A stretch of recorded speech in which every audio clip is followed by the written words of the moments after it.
Assalamualaikum warahmatullahi wabarakatuh. Kisah seorang waliullah asal tanah Jawa, yakni Kiai Soleh Darat. Beliau memiliki nama asli Muhammad Soleh Ibnu Umar Al-Samarani. Kiai Soleh Darat lahir di Desa Kedung Jumbleng, Kecamatan Mayong, Kabupaten Jepara, Jawa Tengah, sekitar tahun 1820 atau 1235 Hijriah. Dalam kitab-kitab yang ditulisnya, Mbah Soleh Darat sering menggunakan nama Syekh Haji Muhammad Soleh Ibnu Umar Al-Samarani. Pemberian nama Darat disematkan kepada Kiai Soleh karena tinggal di kawasan dekat pantai utara kota Semarang, yakni tempat berlabuhnya orang-orang dari luar Pulau Jawa. Kini nama Darat tetap lestari dan dijadikan prasasti nama kampung, Nipah Darat dan Darat Tirto. Saat ini Kampung Darat masuk dalam wilayah Kalurahan Dadapsari, Kecamatan Semarang Utara.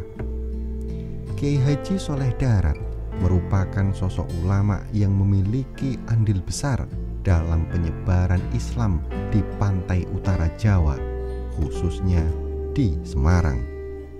Ayahnya yaitu Kiai Haji Umar adalah ulama terkemuka yang dipercaya Pangeran Diponegoro dalam Perang Jawa melawan Belanda di wilayah pesisir utara Jawa. Setelah mendapat bekal ilmu agama dari ayahnya, Soleh kecil mulai mengembara, belajar dari satu ulama ke ulama lain. Tercatat Kiai Haji Syahid Waturaja, yaitu belajar kitab fikih seperti Fathul Qorib, Fathul Mu'in, Minhaj Al-Qawim, dan Syarb Al-Qotib. Kiai Soleh Darat menimba ilmu di pesantren-pesantren pada zamannya. Ia banyak berjumpa dengan kiai-kiai masyhur yang dikenal memiliki kedalaman serta keluasan ilmu batin dan kemudian menjadi gurunya. Di antara nama kondang tersebut, salah satunya adalah Kiai Haji Muhammad Syahid yang merupakan cucu dari Syekh Ahmad Mutomakin, seorang ulama asal desa Kajen, Margoyoso Pati, Jawa Tengah, yang hidup di zaman Mataram Kartosuro pada sekitar abad ke-18. Dari syekhnya itulah ia belajar beberapa kitab fikih seperti Fathul Qorib, Fathul Mu'in, Minhaj Al-Qawim, dan Syarb Al-Qotib. Terdapat catatan dikarenakan kitab-kitab tersebut bukanlah kelas-kelas pengantar, maka mempelajarinya membutuhkan waktu relatif lama. Safari perjalanan keilmuannya berlanjut kepada Kiai Raden Haji Muhammad Soleh Ibnu Asnawi di Kudus. Dari situ ia mengkaji kitab Al-Jalalain Al-Suyuti. Di Semarang, beliau mendalami nahwu dan sorof dari Kiai Ishaq Damaran. Kemudian belajar ilmu falak dari Kiai Abu Abdillah Muhammad Al-Hadi Ibnu Bakuni. Berlanjut kepada Ahmad Bafakih Balawi demi mengkritisi kajian Jauharoh At-Tauhid buah karya Syekh Ibrahim Al-Laqani dan Minhaj Al-Abidin karya Al-Ghazali. Masih di Semarang, kitab Masail As-Sittin karya Abu Al-Abbas Ahmad Al-Misri, sebuah depiksi tentang ajaran dasar Islam populer di Jawa sekitar abad ke-19, dicernanya dengan tuntas dari Syekh Abdul Al-Ghani. Tidak pernah puas, haus ilmu, itulah sifat setiap ulama. Demikian pula beliau nyantri kepada Kiai Syada dan Kiai Murtadho pun dijalaninya, yang kemudian menjadikannya sebagai menantu. Setelah menikah, Kiai Soleh Darat merantau ke Mekah. Di Tanah Haram dia berguru kepada ulama-ulama besar, antara lain Syekh Muhammad Al-Mukri, Syekh Muhammad ibnu Sulaiman Hasbullah Al-Makki, Sayyid Ahmad ibnu Zaini Dahlan, Syekh Ahmad Nahrawi, kemudian Sayyid Muhammad Salim ibnu Sayyid Abdurrahman Az-Zawawi, Syekh Sahid, Syekh Umar Asy-Syamsi, Syekh Yusuf Al-Misri, dan lain-lain.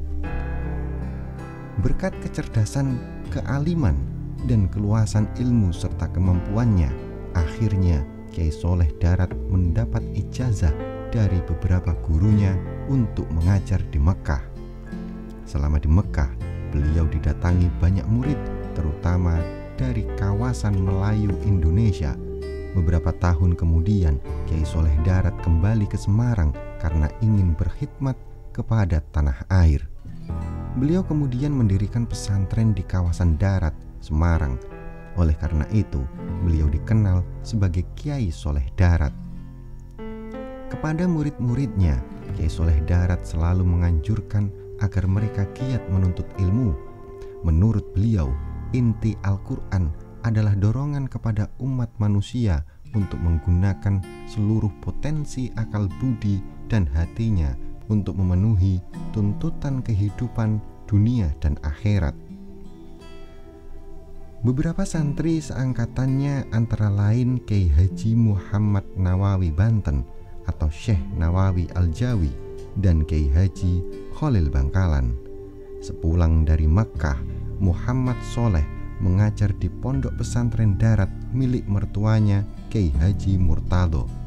Semenjak kedatangannya, pesantren itu berkembang pesat. Di pesantren inilah lahir ulama-ulama seperti Hadratus Syekh Hasyim Asy'ari, sang pendiri Nahdlatul Ulama atau NU, Kyai Haji Mahfud Termas, yang pakar hadis dan pendiri pesantren Termas Pacitan.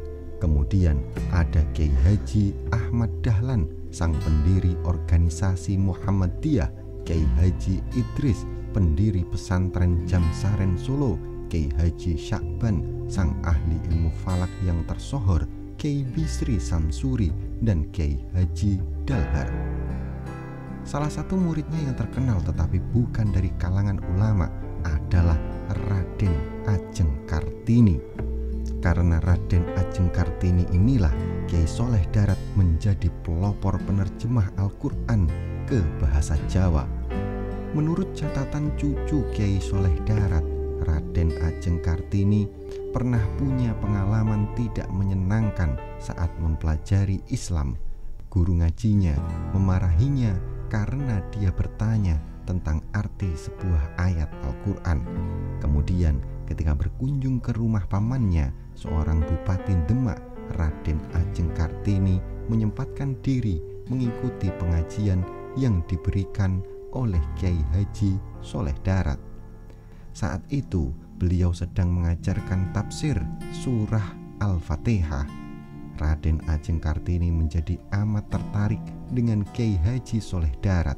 Dalam sebuah pertemuan, Raden Ajeng Kartini meminta agar Al-Quran diterjemahkan karena menurutnya tidak ada gunanya membaca kitab suci yang tidak diketahui artinya.